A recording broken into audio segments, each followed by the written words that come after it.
오늘 우리에게 주시는 말씀은 창세기 44장 14절에서 34절까지의 말씀입니다.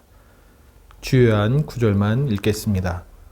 유다와 그의 형제들이 요셉의 집에 이르니 요셉이 아직 그곳에 있는지라 그의 앞에서 땅에 엎드리니 요셉이 그들에게 이르되 너희가 어찌하여 이런 일을 행하였느냐? 나 같은 사람이 점을 잘 치는 줄을 너희는 알지 못하였느냐? 유다가 말하되 우리가 내 주께 무슨 말을 하오리이까? 무슨 설명을 하오리이까? 우리가 어떻게 우리의 정직함을 나타내리이까? 하나님의 종들의 죄악을 찾아내셨으니 우리와 이 잔이 발견된 자가 다 내 주의 노예가 되겠나이다. 요셉이 이르되 내가 결코 그리하지 아니하리라. 잔이 그 손에서 발견된 자만 내 종이 되고 너희는 평안히 너희 아버지께로 도로 올라갈 것이니라. 30절입니다. 아버지의 생명과 아이의 생명이 서로 하나로 묶여 있거늘 이제 내가 주의 종 우리 아버지에게 돌아갈 때에 아이가 우리와 함께하지 아니하면 아버지가 아이의 없음을 보고 죽으리니 이같이 되면 종들이 주의 종 우리 아버지가 흰머리로 슬퍼하며 수월로 내려가게 함이니이다.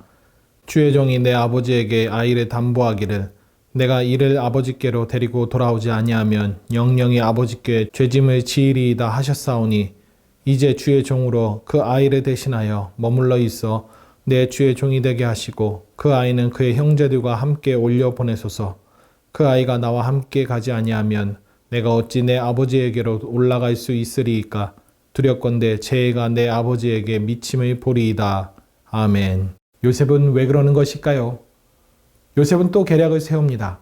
지난번에는 곡식 살아온 야곱의 10아들을 첩자로 누명 씌워 다짜고짜 감옥에 가두었지요. 첩자의 아님을 증명하라고 시몬을 볼모로 붙잡고 막내 동생을 데려올 것을 종용하기까지 했습니다. 이번에는 곡식 자루에 야곱의 아들들이 가져온 양식돈과 함께 요셉의 은잔을 몰래 넣은 후 가는 길에 세워 수색하여 누명을 씌워버리기까지 합니다. 어찌 보면 요셉은 야곱의 아들들에게 복수를 하는 것 같아 보입니다. 애굽으로 팔려가면서부터 험난한 인생을 살았던 요셉이 그토록 바라던 형들에게 안갚음을 하는 것 같이 보이기까지 합니다. 그런데 면밀히 살펴보면 복수치곤 뭔가 허술합니다. 정말 복수를 하고 싶었다면 첫 번째 계략 때 해치웠어도 되었을 것입니다. 그런데 막내 동생 베냐민을 데려오기까지 합니다. 그리고 가는 길에 양식돈을 자루에 넣어서 보냅니다. 이번에도 그렇습니다. 요셉이 원하는 대로 베냐민을 데려와 요셉에게 보여줍니다. 베냐민을 본 요셉은 통곡을 하고 11명의 야곱의 아들들에게 연회를 열어주기까지 하지요. 뿐만 아닙니다. 나귀의 양식까지도 챙겨서 다시 돌려보냅니다. 그것도 다시 양식돈을 자루에 넣어서 말이지요. 이를 볼 때 요셉은 복수가 주목적이 아닌 것 같습니다. 어쩌면 질척거리던 요셉은 형들뿐만 아니라 동생 베냐민을 보고 싶어 이런 일을 벌인 것으로밖에 보이지 않습니다. 그런데 결정적인 건 베냐민을 봐버린 것이지요. 중간중간에 요셉이 형들의 뉘우치는 말과 하나님 앞에서 자복하고 회개하는 말을 들으며 요셉은 조금씩 치유가 되는 것을 보게 됩니다. 이쯤에서 볼 때 요셉의 계획은 형제들의 마음을 확인해 보고 싶었던 행동으로 읽혀집니다. 오늘 본문에서는 앞선 내용들과 비교하여 눈에 띄는 것들이 있습니다. 먼저는 야곱의 아들들이자 요셉의 형제들을 가리켜 성경은 그들이라고 말합니다. 그런데 오늘 본문 첫 절 14절에서는 유다와 그의 형제들이라고 표현이 달라졌습니다. 두 번째는 유다는 15절에서 요셉이 너희가 어찌하여 이런 일을 행하였느냐라고 추궁할 때 유다는 논리상 맞지 않는 말을 늘어놓습니다. 16절을 보실까요? 우리가 내 주께 무슨 말을 하오리이까? 우리가 내 주께 무슨 말을 하오리이까? 무슨 설명을 우리가 어떻게 우리의 정직함을 나타내리이까? 하나님이 종들의 죄악을 찾아내셨으니 우리와 이 잔이 발견된 자가 다 내 주의 노예가 되겠나이다. 유다가 한 말 중에 분수에 맞는 대답은 상반절입니다. 그러나 형제들 모두가 노예가 되겠다고 하는 말은 주제에 맞지 않는 말이지요. 오히려 17절에서 한 요셉의 말이 알맞은 말입니다. 내가 결코 그리하지 아니하리라. 잔이 그 손에서 발견된 자만 내 종이 되고 너희는 평안히 너희 아버지께로 도로 올라갈 것이니라. 판결은 총리인 요셉이 해야 하는 것이 맞습니다. 그런데 14절부터 유다가 형제들의 대표로 나온다는 점과 16절에서 억울한 일에 대해 결백을 토로하기보다 하나님께서 하신 일입니다 라는 식으로 고백은 참 많은 것을 시사해 줍니다. 특히 어떤 사건이 함께 떠오르게 합니다. 바로 요셉을 죽이려고 모함하다가 끝내 미디안 상인에게 팔아넘길 때 유다가 했던 말과 지금의 말은 참으로 다른 점을 드러내 줍니다. 유다가 한 하나님이 종들의 죄악을 찾아내셨으니 이 생명이 위태로운 억울한 자가 할 법한 말이 아닙니다.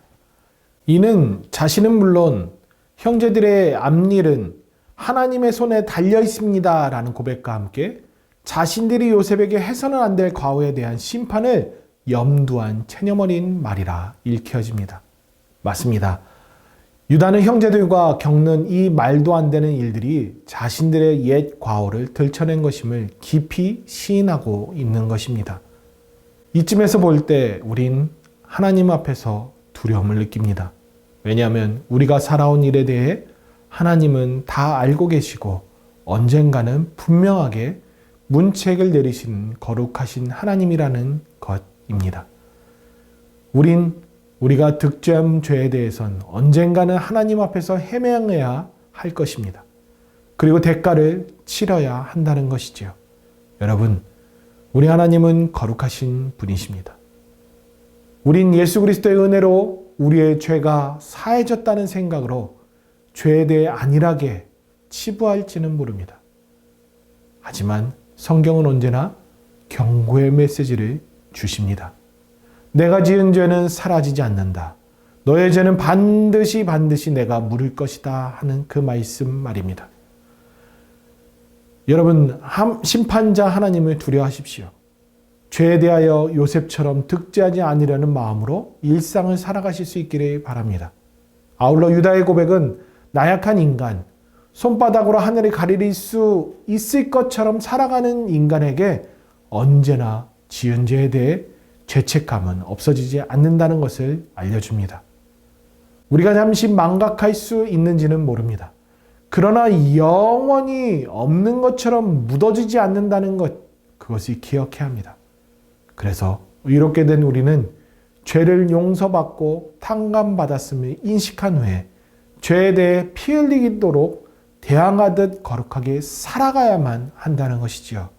그것이 하나님을 믿고 언제나 하나님 앞에서 살아가는 자다운 모습이기 때문입니다. 따라서 오늘도 하나님 앞에서 살아가는 자, 하나님의 눈길을 벗어나지 않는 인생처럼 살아가실 수 있기를 바랍니다. 오늘 본문은 유다가 주인공입니다. 특히 유다가 애굽의 총리 면전에서 할 말 다하는 맹랑함을 드러내주는 장면입니다. 그런데 형제들 입장에서는 유다는 변호사 같아 보입니다. 제대로 항변 한마디도 못하고 형벌을 받을 수밖에 없는 그 상황인데도 유다는 당돌하게 요셉에게 목숨 내놓고 내뱉듯 논리정연하게 자초지종을 다 늘어놓습니다.